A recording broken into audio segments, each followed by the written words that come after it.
welcome to another edition of PWCI This Week. And this time, we're going to call this episode the Crimey Angle. Now, one person in our audience is probably freaking out and sending me text messages, so we will address him a bit later. We have more updates to a story we've been following for months, so here we go again. Well, the downward spiral of Molly Woodward continues as she has put herself in even greater legal jeopardy in her most recent court filings. She was required to file a response to discovery in which she sought an extension. That filing to the court has been made, 224 pages worth, where she had to certify her statements were under threat of perjury. They were truthful and accurate. However, she once again exposed herself to future perjury charges as her answers contradict previously known information. The latest has to do with her filed response to discovery. According to documents obtained by drama-truth.com, she was asked to admit she wasn't sexually assaulted by Sean Orleans, which she says she was. The second statement is where Molly Woodward gets herself in trouble. She was asked to admit she invited Sean Orleans to her home on the evening she claimed he sexually assaulted her. She proceeds to deny she invited him in and wasn't welcome there because she was ill. The problem is we have the text conversation that led up to the incident, and now Woodward, in talking with Orleans, debating whether to let him come over to where she lives. Note that Orleans did not know her address. Woodward this night was having an emotional episode where she notes her roommate is there and acting strangely. This is the person that we believe also sexually assaulted Molly Woodward, but is gone. Identity remains to this day completely unknown. Eventually, she gives Orleans her address, and Orleans brings pizza and Gatorade. Now, if you weren't inviting someone to your residence, why? Why would you give them your address? I've been over this before. It reminds me of Woodward giving Elgin her room number at the hotel while claiming she didn't want him there. Now, previously, there was a denial she attempted to contact Orleans after the incident, of which we have the text messages where she did, but they went unresponded to. She also previously claimed she didn't have the photos of what were her claimed injuries anymore in a legal filing, but posted the pictures, as we noted recently. By the way, her legal filing was done pro se again, as she is still not using legal representation despite raising over $3,000 in a GoFundMe campaign. She has apparently fired whoever it was that contacted Elgin's lawyer for attempting to do a settlement. Woodward declared she is not settling. I don't know how she thinks she will win this lawsuit with her credibility completely destroyed by her own mouth. And there's another problem. Multiple wrestlers' girlfriends have demanded Woodward stop mentioning their men's names in public. Only threats of direct physical confrontation by these women has forced her to back down, scaring her once so greatly she stayed in a hotel room for a night. 3 anonymous emails came to Llama of Truth detailing stories of Woodward engaging in over-the-top flirtation, a propositioning, and refusal to take no for an answer at events. Woodward actually called the wrestling business her social network. Seems to me, however, she sees it more like her own personal brothel. In light of all this accumulating information, I'm going to make another statement here. And that's going to send Molly Woodward and her Twitter fan club into orbit. I will go on the record and state that wrestling promoters should allow Sean Orleans, if he has the desire to do so, return to the ring. That's right! I am going on the record stating Shunnerlings should be permitted to return to action, probationary in the short term, of course. Why reinstate him? Because of the numerous false statements and multiple instances of commission of perjury in her official court filings that she likely will have to answer to a judge for. The claims she has made on what went down may have been embellished and exaggerated. And this is because of Ms. Woodward's self-inflicted damage to her own credibility. If you disagree with this, then I want to hear from you. I'll even debate you one-on-one on a live broadcast because we have the forms available to make it happen. I am really sick of this situation. It's done a lot of damage to people's lives, and this has got to end. So we have some viewer mail I want to answer here. Dustin of Champaign writes, why do you need to bring in partisan politics like Tucker? It's wrestling.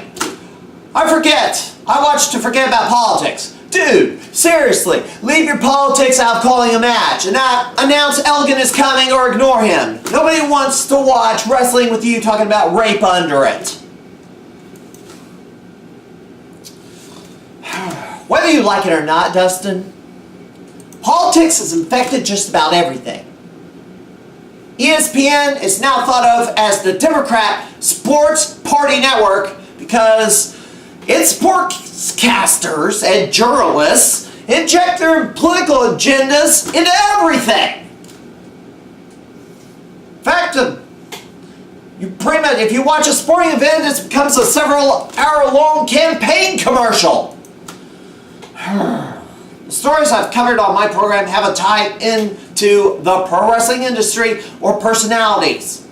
Michael Elgin certainly is a major figure in the St. Louis wrestling scene, and his legal situation behind the scenes has had a direct effect on the local wrestling scene and is still having a direct effect on it. Now, since the wrestling media, who would normally be covering and following a story like this, is not reporting on it, like we have, out of bias in favor of the movement or out of fear of being harassed by a Twitter mob of social media fascists, I chose to pick up the torch and get the facts out there, since there is still a false narrative that persists. Now, calling an episode the Crimey Factor or Tucking Crimey Tonight, or this episode the Crimey Angle, was meant to be a bit amusing. Now, simply telling you to get your own time slot and do your own programming isn't going to do any good, so I have done some research on how to help you with your political fatigue problem, and I think I've come up with a solution that I will be sharing with you in a few weeks, maybe.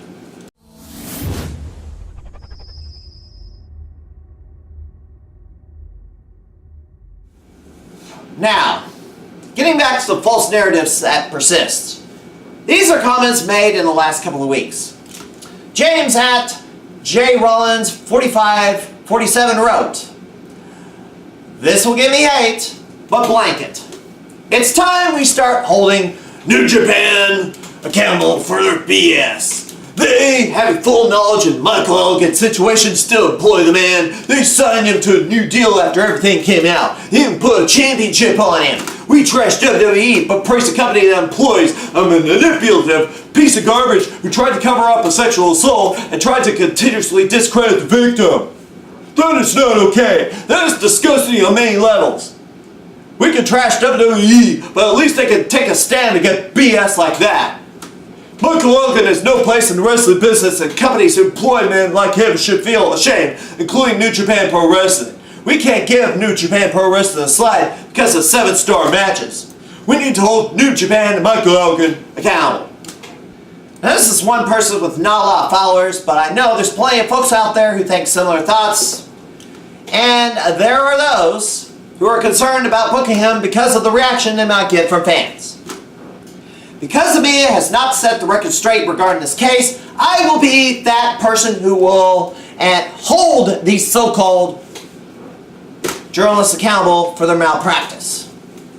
Someone who got himself fired for not having his facts straight had this to say recently. Adam Lash of Newfound Mass writes, "Do you think Michael Elgin teaches students that sign up for his 4-day camps how to coerce girls into letting you pee on them, or do you think he saves that for those enrolled at his school?" Mr. Lash, I think you are grossly misinformed, or easily tricked, or maybe all you care about is getting a trophy head on your wall and don't care about the truth. But then again, as I cover this here over and over on this program to educate ignorant people like yourself what the facts are, not what the narrative tells you to think. As I mentioned a few minutes ago, I'm begging for someone to face off against me on a live broadcast to debate the case. Why don't you step up to the plate, Mr. Lash? Because I'm quite sure you don't have an answer for a lot of things Molly Woodward contradicted herself or bald-faced lied about. Some of which are on court filings that exposes her to future criminal perjury charges that she will have to answer to a judge for. Now this is referencing an interview Kevin Steen/Kevin Owens did years ago with Elgin, where he recalled a not-so-flattering story about golden showers with Monty Brown, Showtime Eric Young, and a couple of girls. I'm not going to recount the story because it's not TV PG, but I will tell you, Savannah Stone, Rain Victoria, and Tootie Lynn Ramsey haven't been coerced. Besides, the families are involved, so if there's an issue of improper conduct, they can step in at any time. Now, an anonymous email to Drama Llama from one of the 5 female trainees painted a different picture, and don't believe the smear campaign and feel perfectly comfortable working with him. Another anonymous email, in which the author identifies himself as Canadian wrestler Otis Seidel, testified that it was he and not Michael Elgin who did the golden showers on one of the girls in the hotel, and the stories was very over-dramatized. He does admit realizing how dumb and idiotic some of the things he did as a young man truly were. I will not recount his story here, but I'll provide you the link for our YouTube viewers in the description, especially for someone like Mr. Lash, who has no idea about this testimony. If you want to verify the story, Mr. Lash, I'm pretty sure you already have his contact information and can contact him at any time. Now to finish, I have the statement from Michael Elgin himself. I wanted to write this because I have always used wrestling as an outlet, and with social media being what it is, I would normally take to it for that outlet.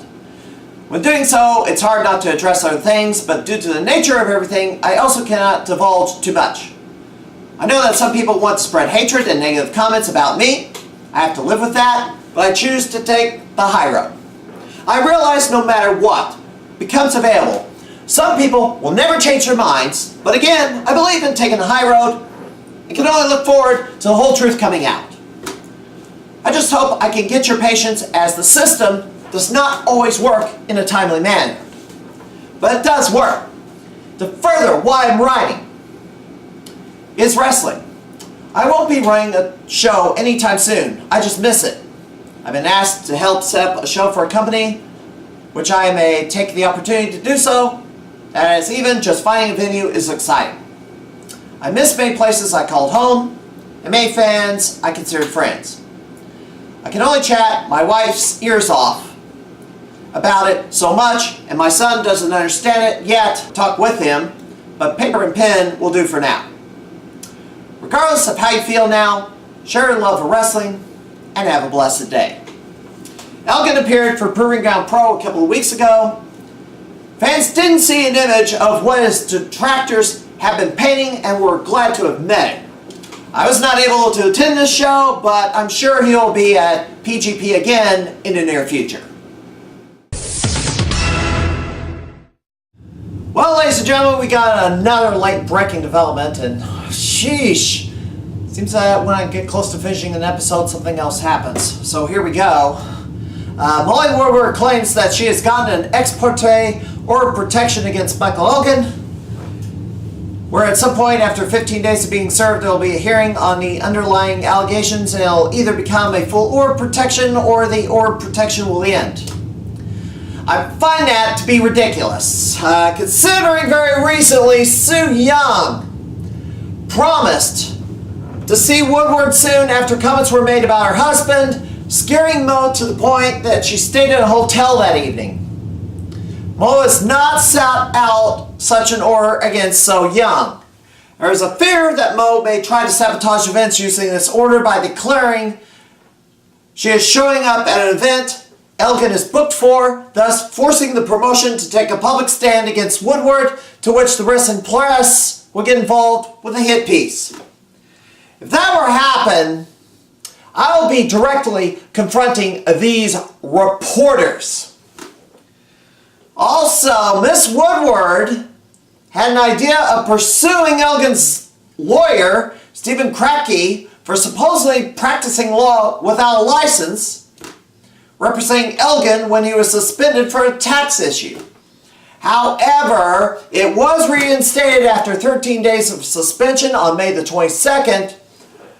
Mo was served with discovery papers on May of the 31st. Nice try, Molly. Coming up, Larry Dallas returns to streaming audio. Cottage Hills rebrands again? A wrestler pleads guilty. And WWE wants a lawsuit dismissed. Still to come on PWCI this week.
On a sidebar, Larry Dallas, who dared to be that person, returned with a new podcast detailing his life experiences and detailed how things fell apart with Major League Wrestling after Dallas criticized the conduct of Molly Woodward.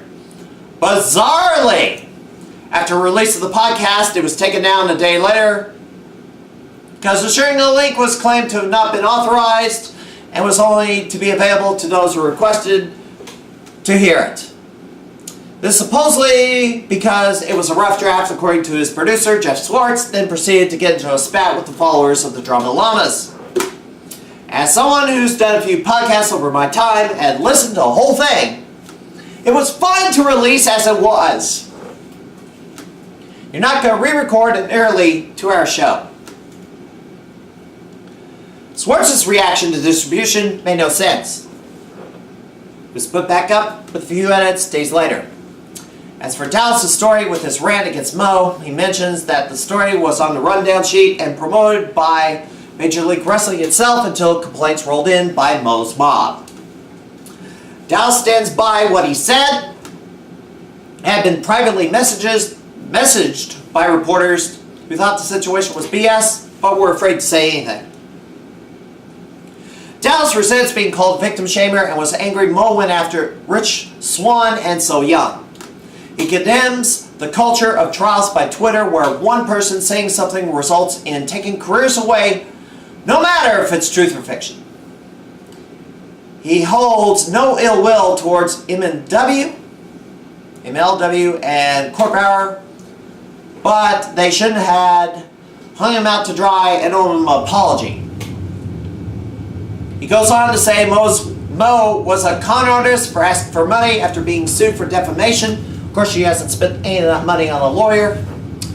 and her actions have swung the pendulum so far one direction that resulted in it swinging far the other direction, where every accusation is now heavily questioned.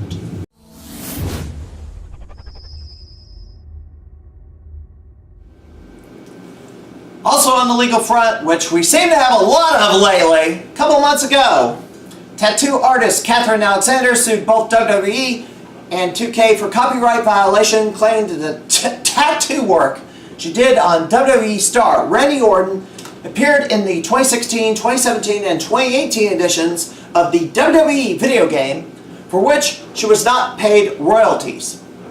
WWE and 2K have both filed motions in the United States District Court of Southern District of Illinois to have Alexander's lawsuit dismissed. Alexander claims the work she did on Randy Orton, which is easily recognized by his fans and members of the public, was done between the years of 2003 and 2008, and she never gave WWE nor 2K permission to recreate her tattoo work for video game purposes. Alexander filed copyright Orton's tattoo designs and reached out to WWE regarding 2009's designs that were being featured in video games. WWE allegedly offered Alexander $450 for the rights to her designs, but she turned down the offer. The motion filed by 2K alleged that Alexander failed to adequately obtain copyrights for the work in question and that the plaintiff did not abide by other necessary federal laws. With regards to WWE, they are motioning to have the lawsuit dismissed as they feel the state of Illinois has no jurisdiction over them, as they are incorporated in Delaware and their headquarters is located in Connecticut.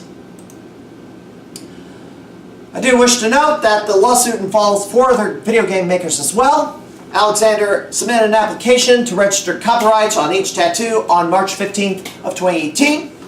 The suit also says Orton does not have ownership of the copyrights and has no authority to, and did not grant permission to, the defendants. It should also be noted that Orton is not listed as a defendant.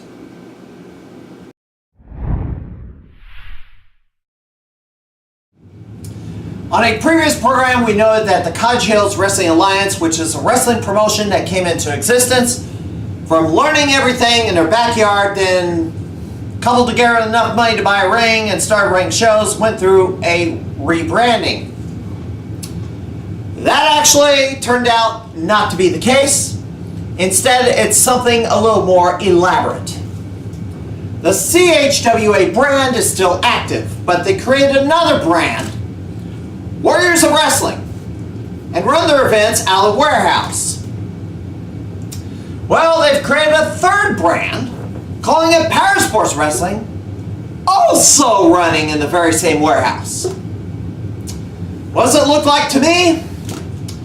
That they're creating a circuit to make their guys look like they're working in a lot of places to better sell themselves to legitimate promoters, and booking them even though they've self-taught themselves everything. Whatever name they use, we don't consider these guys legitimately trained wrestlers, nor are they legitimate promotions. Training is not optional. There are credentialed trainers at wrestling schools in this area. However, some are struggling to stay open because there are those who think they can bypass all that and get in the ring,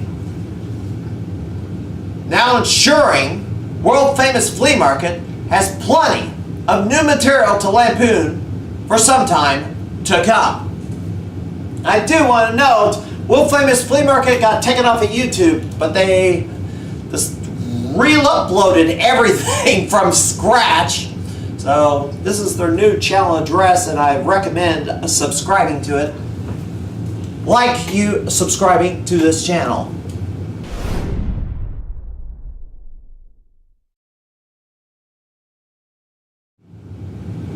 One of the legal cases we've been following that was named as a part of story number 4 in last year's 2017 Year in Review show.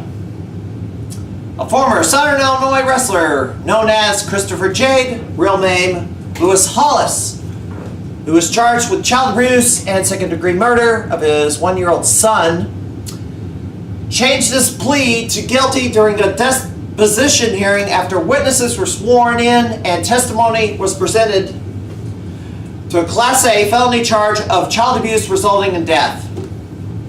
Judge Benjamin Lewis accepted the plea as voluntary and intelligibly made, and a sentence of 20 years in prison was handed down. The mother in this case, Kayla Williamson, is scheduled for trial in December. The child had suffered broken bones and a foreign substance was in his mouth that caused him to stop breathing when he died back in April 2017. The child had been in foster care for months before being returned a few months prior to his death.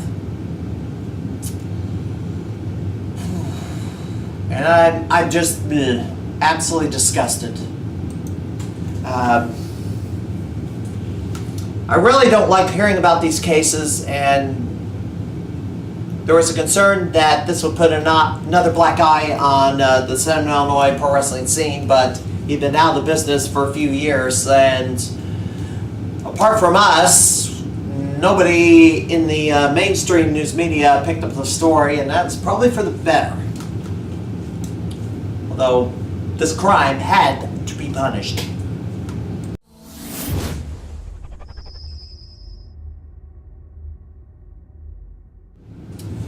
On a final note, if I cover a topic on this program, I don't do so recklessly.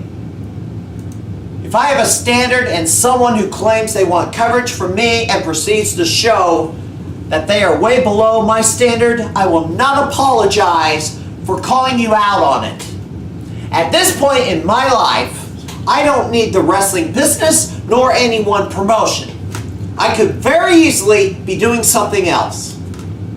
I will not bow to someone who thinks greatly lowering the standard for the local wrestling scene is best for business. Lowering the standard is only best for the person demanding it, but not for everyone else. The only reason someone wants a standard lowered is because they can't meet that standard and refuses to do anything to even approach that standard. Also, demands to recant something I stated that is provably and demonstratively factual, or else I'd be punished for it, is ridiculous. You are basically demanding I make a statement that I know is false for your own personal political benefit. That I will not do. And frankly, my warnings of what would happen are already coming true. Also, next time, you best calculate the toll you collect is actually greater than the toll that is taken back from you. As it is with the wrestling business, when things get unworkable to where one door closes, another one opens up to welcome you in. And in a future edition of this program, we'll feature some matches from an organization that used to have a weekly television program, United Wrestling Coalition. And with that, I will announce that next week we are returning to action in the ring. And Dustin Ferris is probably happy to hear me say that. But until next time, this is the Mad Conservative Crime Fighter. Don't settle for a bad wrestling show. If you see a bad wrestling show, call them out on it. Have a good night, everybody.